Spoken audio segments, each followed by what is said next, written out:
हरे कृष्णा। तो हम सब हरिदास ठाकुर जी के बारे में जान रहे थे। हरिदास ठाकुर के बारे में हम चैतन्य चरितामृत में जब पढ़ते हैं तो हमें काफ़ी कुछ पता चलता है। फिर भी चैतन्य भागवत में श्री वृंदावन दास ठाकुर जी ने बहुत विस्तार से हरिदास ठाकुर के बारे में एक एक शब्द बताया हुआ है कि किस प्रकार और किन कारणों से उनको इतने कितने 22 बाज़ारों तक कोड़े मारे गए थे।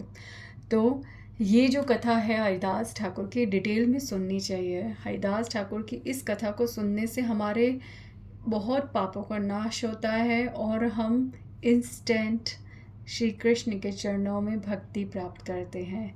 ये किसका आशीर्वाद है, किसके शब्द हैं? श्री वृंदावन दास ठाकुर जी के।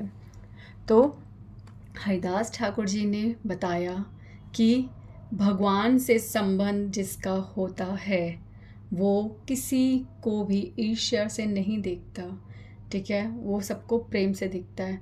और अगर हम ईर्ष्या से किसी को देख रहे हैं, हम किसी से प्रेम नहीं कर पा रहे, इसका मतलब ये है कि अभी हमारा भगवान से संबंध डेवलप नहीं हो पाया है, ठीक है। तो ये सब जो चीज़ें हैं ये शरीर और आत्मा का ही खेल है। तो जब हम भगवान से प्रेम करते हैं, भगवान की भक्ति करते हैं, तो हम नेचुरली आत्मा के लेवल पे आते हैं, ठीक है। ये कोई प्रैक्टिस नहीं है, ये एक सोच है, एक भाव है हृदय में कि हर व्यक्ति जो है उस परमात्मा का अंश है। हर आत्मा उस परमात्मा का अंश है। तो हर आत्मा उस परमात्मा की संतान है। तो हर कोई एक दूसरे के साथ एकजुट होकर हम सब भगवान की सेवा में ही लगे हैं, भगवान की भक्ति करने के लिए ही हम हैं। तो ये जानने के बाद ईर्ष्या कहाँ रह जाती है? ईर्ष्या कहाँ रह जाती है? भगवान तो बहुत प्रसन्न होते हैं जब हम हर व्यक्ति का केवल एक ही स्वरूप देखते हैं, वो है कि वो कृष्ण भक्त है, वो भगवान का नित्य सेवक है, ठीक है। तो इस प्रकार से अब जो है हरिदास ठाकुर जी ने इतना सुंदर जब बोला तो जो नवाब है उसका हृदय तो पिघल रहा है, पर काजी उसके अंदर इतनी ईर्ष्या है। क्यों है उसके अंदर ईर्ष्या? क्योंकि उसका उसके खुदा से सुंदर संबंध नहीं है, इसलिए उसको हरिदास ठाकुर जी की कोई भी बात प्रभावित नहीं कर रही है। और काजी बहुत स्ट्रांगली बोलता है कि नवाब, फिर वो जाग रहा है नवाब, और फिर उसको कुंभकर्ण की तरह उसकी बुद्धि पलट दी कि इसको इस काफिर को सजा दी जाए। तो अब हरिदास ठाकुर जी को सज़ा सुनाई जा रही वाली है। तो नवाब जो है हरिदास ठाकुर से प्रार्थना करते हैं कि मैं आपसे विनती करता हूँ कि आप इतना सुंदर आप उदाहरण दे रहे हैं, एक उदाहरण आप कुरान से दीजिए, कुरान से दीजिए, और ये कोई भी दंड आपको नहीं दिया जाएगा। पर हरिदास ठाकुर जी कहते हैं कि जो मेरे नसीब में है, जो मेरे कर्मों द्वारा लिखित है, वो होना ही है और वो होकर ही रहेगा। यदि मैंने कोई दंड किया है तो मेरे को सज़ा देने वाला है मेरा भगवान, मेरा प्रभु, मेरे कृष्ण है। तुम तो एक साधन हो बस। तो वो सज़ा मुझे मिलनी है तो मेरे को स्वीकार करनी ही पड़ेगी। डेट्स इट, हरिदास ठाकुर जी ने कह दिया। हरिदास ठाकुर जी कह रहे हैं कि मैं किसी भी शर्त पर हरि नाम नहीं छोड़ूंगा। फिर आपको मैं कहीं से भी उदाहरण दे दूँ, लूँगा तो मैं हरि नाम ही। हरे कृष्णा कृष्ण कृष्ण हरे हरे, हरे राम राम राम हरे हरे। अब हरिदास ठाकुर जी के लिए नवाब के हृदय में भी क्रोध आ गया है और वो काजी की तरफ मुख करता है और कहता है कि अब आपके हाथ में, आप जो चाहे दंड दीजिए, मैं नहीं समझ पा रहा कुछ भी। तो उन्होंने सब कुछ काजी के हाथ में सौंप दिया और काजी ने निर्णय लिया कि जो भी काफिरों की तरह बर्ताव करेगा, जो हिंदू बनने की कोशिश करेगा, जो अपने उच्च कुल यानी ये मुसलमान धर्म को छोड़कर, इस्लाम को छोड़कर हिंदू का नाम लेगा, हिंदू भगवान का नाम लेगा, उसको अंतिम श्वास तक उसको सजा दी जाएगी। तो उसने निर्णय किया कि हरिदास ठाकुर को 22 बाजार तक कोड़े मार मार कर घसीट घसीट कर ले जाया जाएगा, और जब तक वो उनकी श्वास ख़त्म नहीं हो जाएगी तब तक उनको कोड़े मारते रहेंगे। और ये शुरू हुआ। हरिदास ठाकुर जी को घसीट घसीट कर लेके जाया जा रहा है 22 बाज़ारों तक, और कोड़े मारे जा रहे हैं। और आसपास के कौन हिंदू कौन मुसलमान, कोई भेद नहीं, सब हरिदास ठाकुर के लिए इतना पीड़ित है, इतना द्रवित हो चुके हैं। सब उन जो सैनिकों के चरणों को पकड़ रहे हैं, उनसे कह रहे हैं कि हरिदास ठाकुर को मत मारो मत मारो, और कह रहे हैं यदि तुम मारोगे तो इस पूरे स्थान का विनाश हो जाएगा, ये पाप मत करो। तो कोई कह रहा है तुम जो मांगोगे, धन दौलत जो मुझसे मांग लो, पर हरिदास ठाकुर को मत मारो। सब प्रार्थनाएं करे जा रहे हैं, पर उन सैनिकों के हृदय में कोई भी दया नहीं आ रही। और हरिदास ठाकुर जी के हृदय में क्या चल रहा है?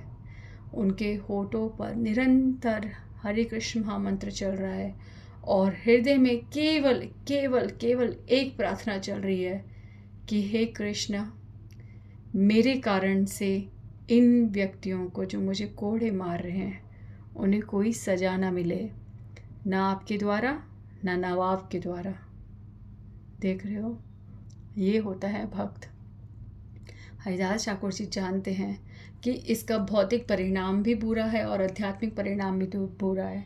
आध्यात्मिक परिणाम भगवान उन्हें क्षमा नहीं करेंगे क्योंकि वो मुझ पे कोड़े मार रहे हैं, और नवाब क्योंकि वो मुझ पे कोड़े मार रहे हैं और भगवान मेरी रक्षा कर रहे हैं, तो नवाब उनको ख़त्म कर देगा अगर मैं उनके हाथों नहीं मारा। तो दोनों तरीके से उनका नुकसान ही नुकसान है। इसलिए हरिदास ठाकुर लगातार सिर्फ यही प्रार्थना कर रहे हैं कि हे प्रभु, हे कृष्णा, इन लोगों का कुछ भी, इन लोगों को मेरी वजह से कोई भी दंड ना मिले, बस यही कहे जा रहे हैं। पर वो निर्दयी सैनिक रुक नहीं रहे। वो तो बस उनके कान में तो केवल एक ही बात गूंज रही है, अगर ये नहीं मरा तो तुम मरोगे, काजी की एक ही बात गूंज रही है, और वो निर्दयी होकर मारे जा रहे हैं। हरिदास ठाकुर की स्किन बिल्कुल छिल गई है और अंदर की हड्डियां दिखने लग गई है, इतना मारा।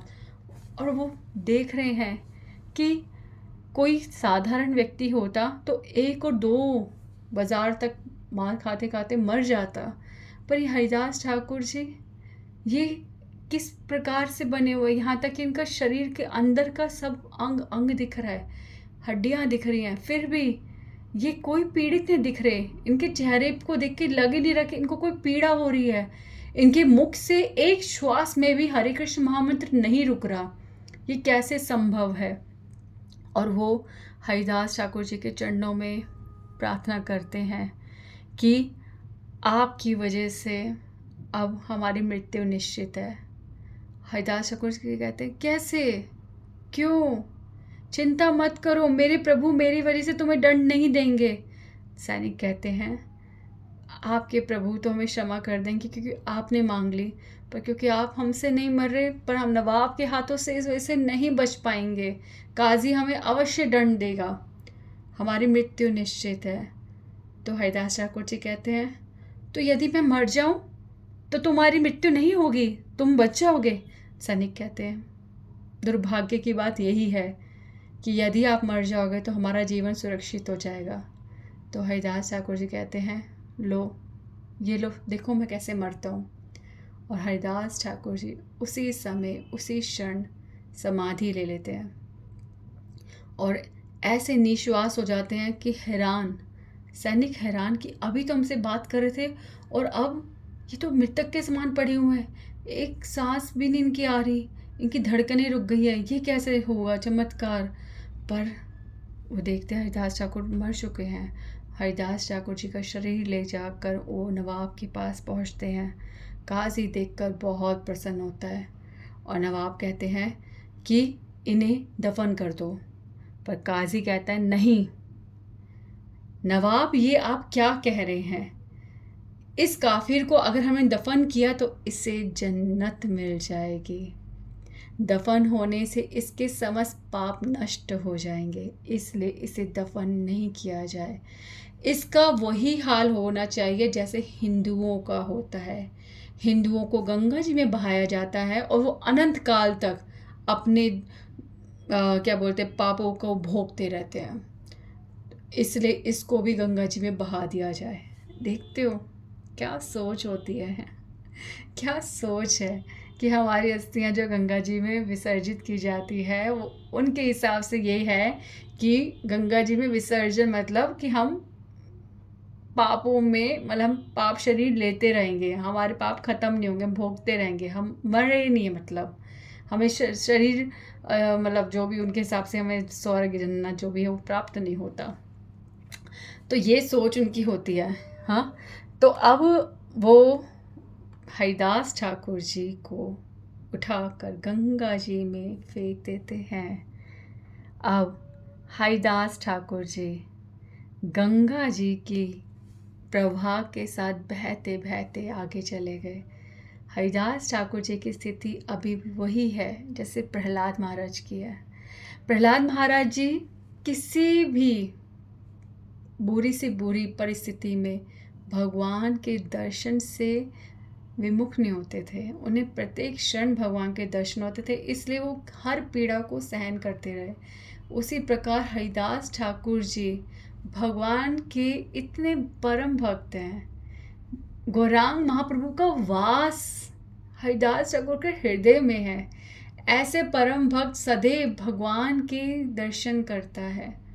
उन्हें क्या सुध, पूरी तरह से उनको कोई सुध ही नहीं है कि वो कहाँ है, वो नवाब के पास हैं या वो कोड़े खा रहे हैं या गंगा जी में गिर रहे हैं, उनको तो कोई सुध ही नहीं है। वो तो सच्ची में समाधि में ही है।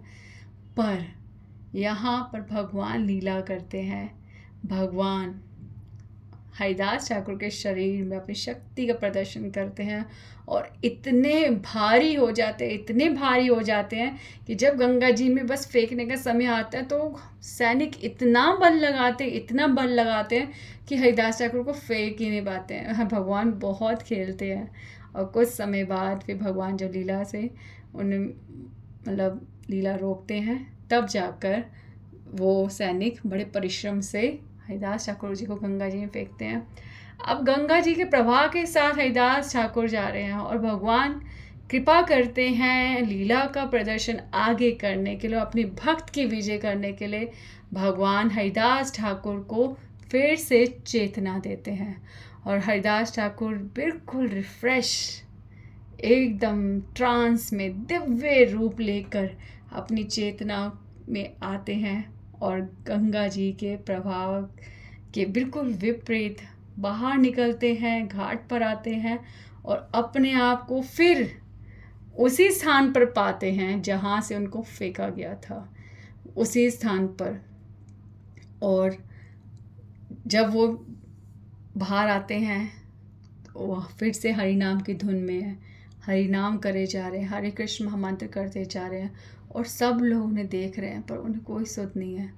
नवाब को पता चलता है, काजी को पता चलता है कि हरिदास ठाकुर जीवित है। वो तुरंत बाहर आते हैं और हरिदास ठाकुर के चरणों में पड़ जाते हैं, क्योंकि उन्होंने कहा था यदि 22 बाजारों में कोड़े खाने के बाद भी यह व्यक्ति जीवित रह गया तो हम मानेंगे कि ये जो कह रहा है सत्य है।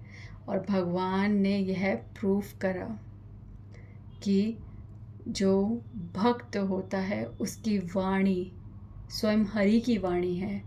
जो भक्त होता है उसके शब्द शास्त्रिक शब्द हैं, वो शास्त्र हैं। तो यहाँ पर हरिदास ठाकुर जी के इस महिमा को जानकर नतमस्तक होकर नवाब काजी ने उनकी शरण ली और बहुत क्षमा मांगी और उनके चरणों की पूजा करी। इस प्रकार से वो अपने सारे पापों से मुक्त हो गए, क्योंकि उन्होंने हरिदास ठाकुर से क्षमा मांग ली, उनकी अर्चना करी। इस तरह से वो वैष्णव अपराध से मुक्त हो गए। और हरिदास ठाकुर जी जो भगवान से कुछ भी मांगे तो उनके लिए क्या संभव नहीं है। ये लीला जो है ना, ये अभी आदि है। इसका आधा पार्ट तो आगे जाके आएगा, जब चैतन्य महाप्रभु का जन्म होगा।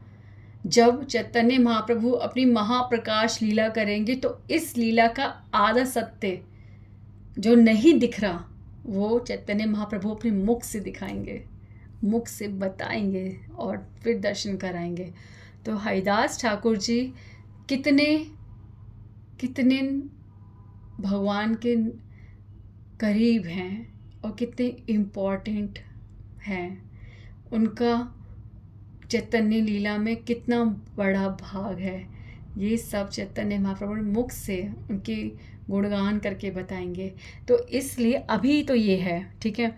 अब हरिदास ठाकुर जी पूरी तरह से प्रसन्न होते हैं उनसे, उन्हें क्षमा करते हैं और नवाब हरिदास ठाकुर जी को कहता है कि आप पूर्ण रूप से स्वतंत्र हैं, आप किसी भी स्थान पर जा सकते हैं, आपको कोई नहीं रोकेगा, आपकी जो इच्छा है आप वो कीजिए, जब तक करना है, जहाँ करना है, जिस स्थान पे करना है, आप पूरी तरह से स्वतंत्र हैं अपने ईश्वर का नाम लेने के लिए।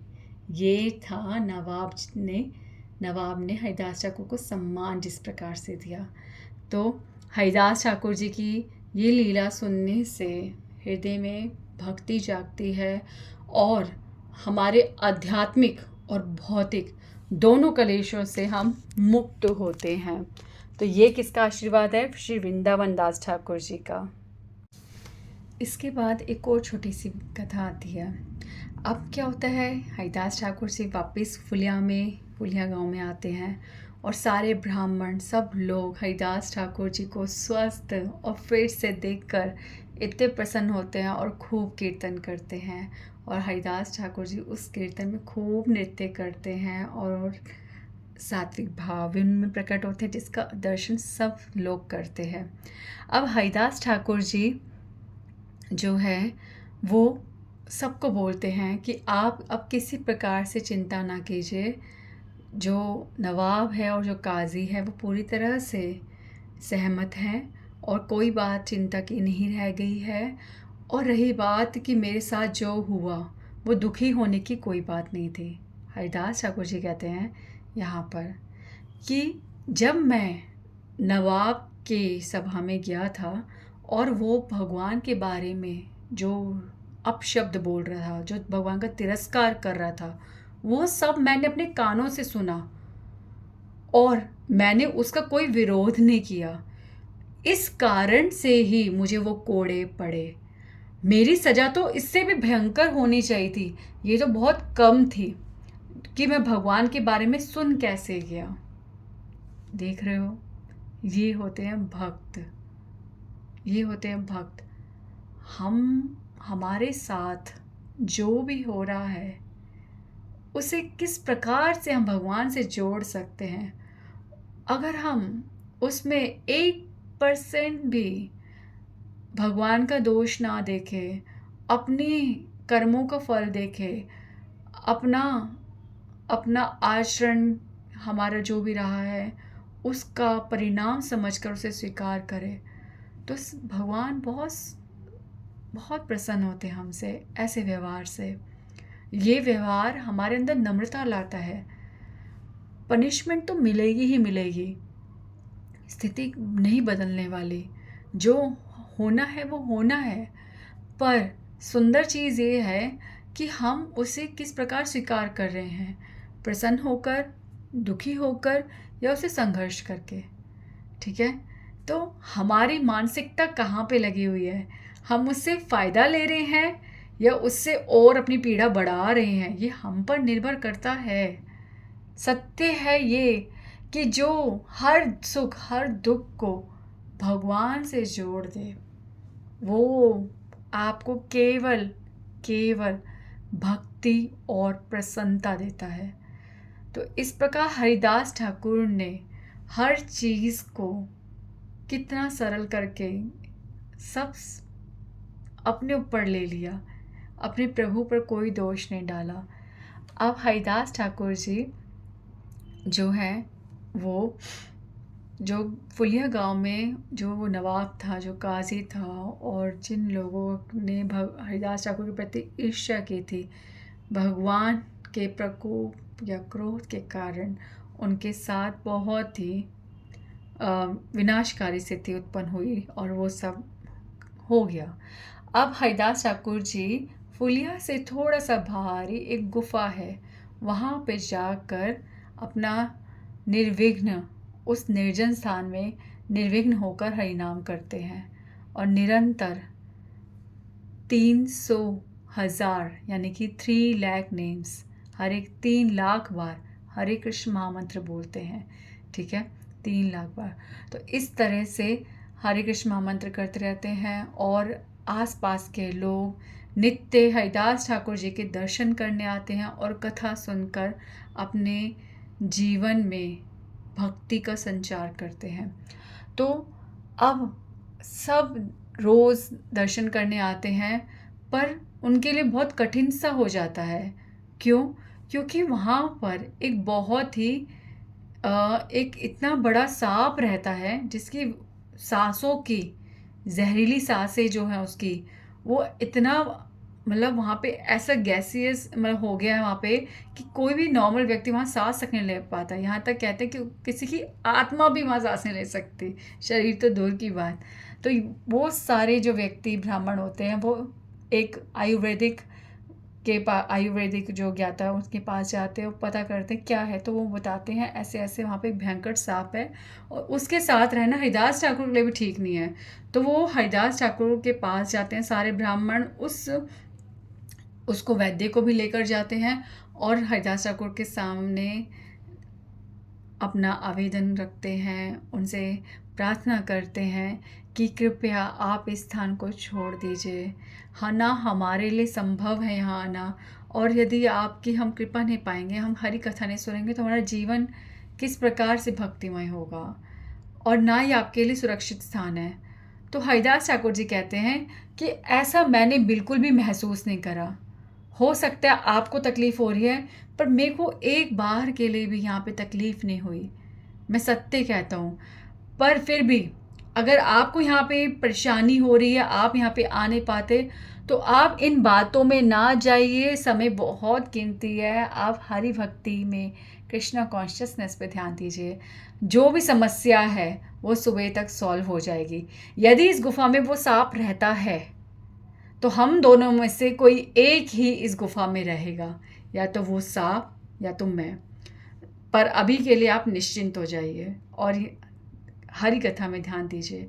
अब यहाँ पे एक बात सुनो, अभी यहाँ पे कहा गया कि वहाँ पे आत्मा तक का सांस लेना मुश्किल है, पर भक्त वहाँ पे बैठते हैं और हरि कथा सुनते हैं, और जैसे ही वो एक्सटर्नल कॉन्शियसनेस में आते, जैसे कथा खत्म होते, तो उनको विचार आता है कि यहाँ पे सांप है और ये जहरीली हवा है। यानी कि हरि कथा में हरि का प्रभाव होता है। हरि कथा में ना भूख होती है, ना प्यास होती है, ना कुछ और ध्यान होता है, केवल हरि होता है। इसलिए हरि कथा के समय हम अपनी सारी समस्याएं भूल जाते हैं। आप थोड़ी देर के लिए भी हरि कथा में लगोगे ना, आपका मन नहीं लगेगा, आप भूल जाओगे कुछ समय के लिए आप कौन हो, क्या हो, कहाँ हो, क्या जीवन में प्रॉब्लम्स चल रही हैं। अगर पूरे दिन में हम थोड़ी देर के लिए भी इस सिचुएशन को फील करें कि we are thinking nothing, we are just thinking about Krishna God, तो बताओ ऐसा एक क्षण भी अगर हमारे को मिल रहा है तो प्रतिदिन हम जीवन जी रहे हैं। तो आते वापस, अब सब वहाँ पे कथा सुन रहे हैं और सुनते सुनते शाम हो गई है। अब क्या होता है कि एक भयंकर सांप उन ब्राह्मणों के पीछे से होल में से निकलता है, और इतना बड़ा सांप, उसके ऊपर नीली, पीली और हरे रंग की ऐसी धारियाँ सी बनी हुई है।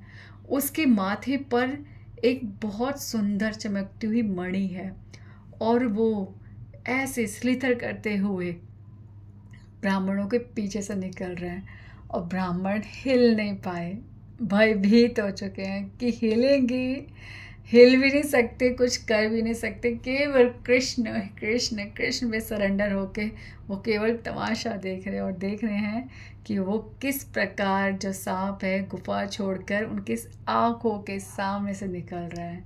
और ये चमत्कार जब उन्होंने अपनी आंखों से देखा तो वो समझ गए कि हरिदास ठाकुर जी कितने महान संत हैं, क्योंकि उन्होंने ऐसी एश्योरेंस दी थी उनके ये वर्ड से, या तो इस गुफा में मैं रहूँगा या वो सांप। तो उन सबको भय मुक्त करने के लिए भगवान ने हरिदास ठाकुर की महिमा दिखाने के लिए उन सबके सामने ही उस सांप को निकाला।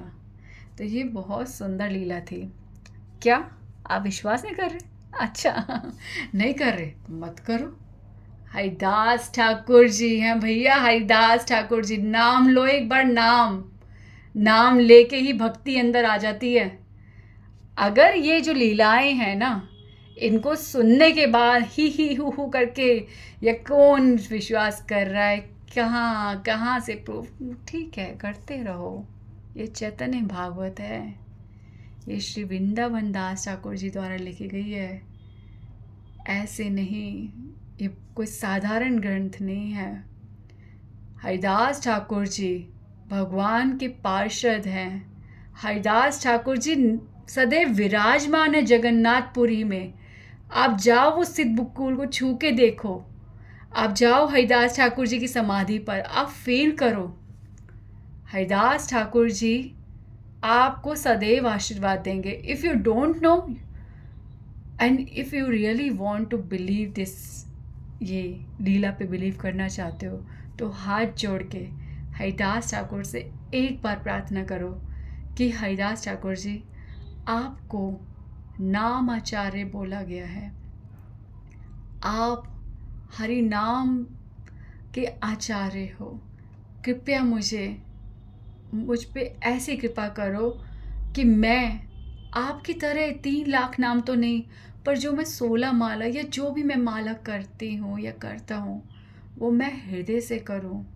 मेरे अंदर भी ऐसी प्रेरणा दो कि मैं भी उस हरे कृष्ण महामंत्र की महिमा को समझ पाऊँ, और कोई भी समस्या आ जाए मैं इस हरि नाम से नहीं चूकूँ।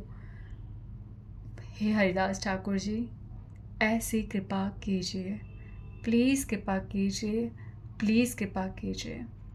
तो हरिदास ठाकुर जी के बारे में बहुत सुंदर वर्णन है चैतन्य भागवत में। इतने बड़े बड़े चैप्टर्स हैं हरिदास ठाकुर जी के लिए, कितना सम्मान दिया है।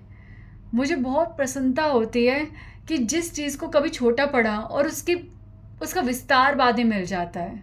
ये बहुत सुंदर चीज़ है।